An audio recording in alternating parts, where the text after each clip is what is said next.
তোমার রব কি বলে জানো?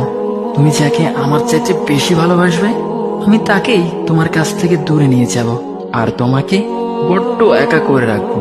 তিনি আরো বলেন, কখনো ভুলবে না যে তাকে ছাড়া আমি বাঁচবো না, কিন্তু আমি তোমাকে তাকে ছাড়াই বাঁচাবো। পিছনে সব আবেগ কেড়ে নিয়ে তোমাকে দিব্যির সামনে এগিয়ে নিয়ে যাব। তুমি কি দেখো নি, ঋতুরাও যে 2 মাস পর পর বদলাতে থাকে, ছায়া দেয়া গাছের পাতাও তো শুকিয়ে যায়, আর যখন সবর হারিয়ে ফেলে তখন ঝরে পড়ে। কিন্তু তোমার রব তো ধৈর্যশীল ও পরম দয়ালু। তিনি তো সেই ঝরে যাওয়া পাতার ঢাল থেকেও সবুজ পাতা গজান। তুমি কি দেখছো না তোমার স্রষ্টার এই নিদর্শন? যে মানুষটাকে তুমি নিজের জীবনের চাইতেও বেশি ভালোবাসতে, সেই মানুষটাও একদিন অচেনা হয়ে যায়, তোমার মন ভেঙে যায়, এমনকি বন্ধু শত্রুতে পরিণত হয়, আর খানিক সময় পর শত্রু বন্ধুতে পরিণত হয়। যে মানুষটাকে তুমি নিজের জীবনের অংশ ভাবতে, সে মানুষটাও প্রতারণা করে।